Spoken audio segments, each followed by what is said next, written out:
Hey, hi, welcome. Today I'm going to share something very, very interesting with all of you guys, right? So I have continuously told in my previous videos that build things that you're very, very passionate about.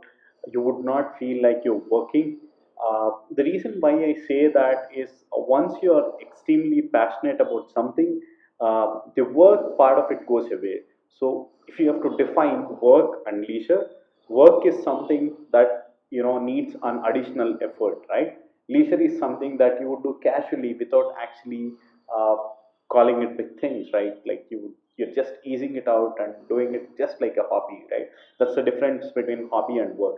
In fact, if your hobby actually becomes your work, that means you're going to become more and more productive, and that's the secret to being passionate, right? In my case, I've always been passionate about building technology, and in my college also, I was really interested in my semiconductor sort of a stuff.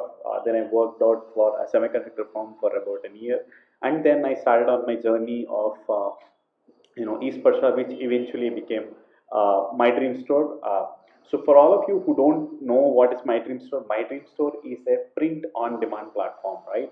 So we basically help people to create and sell designs without any upfront cost and investment. So suppose you are a user, you've created an X design, with some nice print that resonates with bikers, let's say, right? And we bikers rock, right? And let's say you share that link with about 5 to 10 of your friends, and those 5 to 10 of your friends like the design very much, and they come to your store and purchase it, right? So My Dream Store, what it does is takes care of the fulfillment, the shipping, and all the back-end things that are needed, the customer support, every single thing that is needed for you to run e-commerce in a very, very simple way. So our idea was to decentralize e-commerce or make e-commerce, easy for everybody, right? In fact, we have moved on from print on demand to other categories as well. We are supporting drop shipping in other categories like apparel and so right now, and we want to extend that catalog even further during the process of journey. But today's video, why I'm talking about My Dream Store is that at the back end of My Dream Store, when we started off as a print on demand platform, our load started increasing. Like when we started, we were having few tens of orders, then few hundreds of orders, and then few thousands of orders every day. So we have to keep up in our backend, our operational backend, where we have to print and ship orders from multiple vendors to the customer, right? So that was kind of a tedious problem. So we were so geeky about this problem that we went on nuts about it. In fact, while we were building this, we had no references for building this because most marketplaces were just building their supplier panels or vendor panels. We're talking about 2015, 2014. Vendor panels were just being installed, right? And in our use case was print on demand. So their use case was directly pick from shelf and fulfill the orders. But our use case was we had to print the product first and then actually move it into packing state, right? So I'm just going to show, if you're seeing my screen here, this is the dashboard that we have here. I've not shown this dashboard to anybody so far outside My Dream. So this is our internal dashboard, by the way, and this is how we actually manage our order listing. If you guys use any productivity tools like Asana or Trello, you might have seen a dashboard like this, right? This is very, very similar to a task management dashboard or a to-do list dashboard.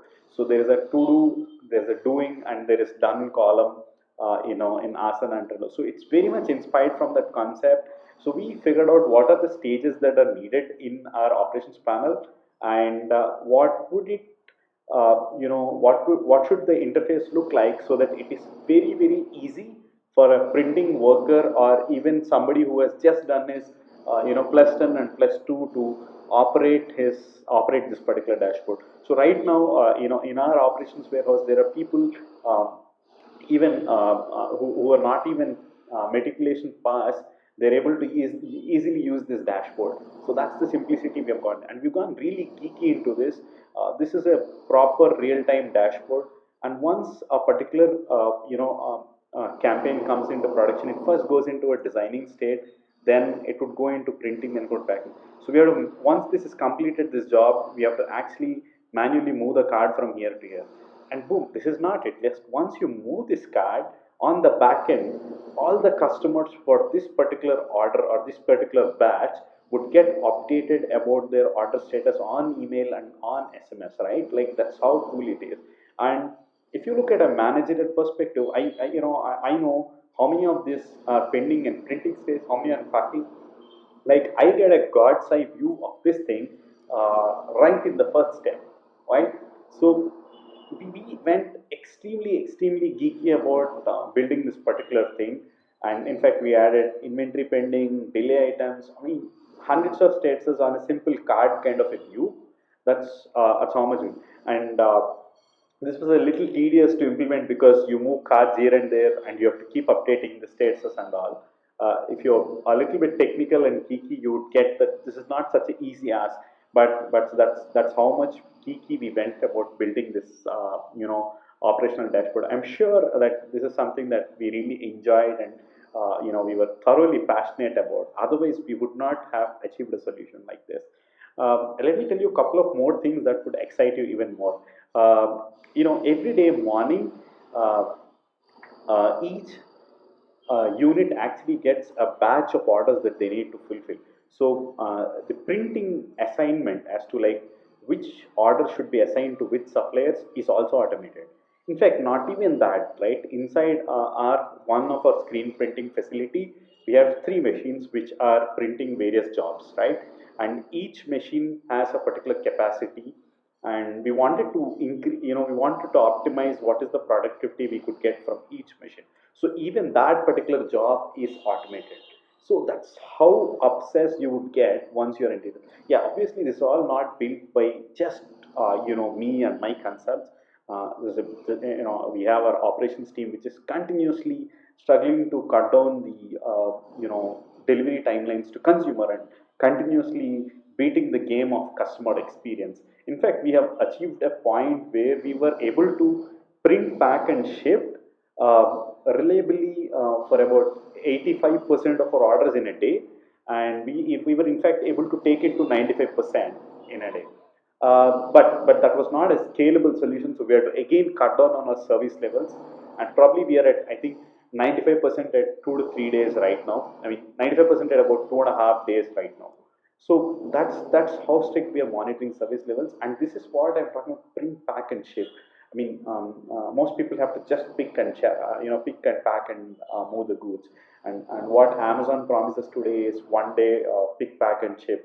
And obviously the volume that they're playing is pretty big, but given the right kind of resources and capability, we also want to do something in that direction. At least with respect to most products that we fulfill, we want to have aggressive timelines and direction, and that is thoroughly enabled by definitely the enablers are technology and strong operating processes, right? But beyond that is the passion and your vision to help customers a lot, right? So if you are enjoying building your product, if you are enjoying the journey, and if you're striving for operational excellence, that's the right direction to be in. You don't look at solutions which are least efficient or low operational premium just to get a yes from your manager. Don't just push the solution. Try for hard solutions. Try for solutions that really are 10x better. That's my go-to way of building products or building solutions or building systems. Right. That's the thing for today. Please do subscribe to my channel for more interesting learnings around startups, operations, marketing, all sorts of stuff, right? And if you have any questions related to startup, do post in the comments. I'll get back to you on them.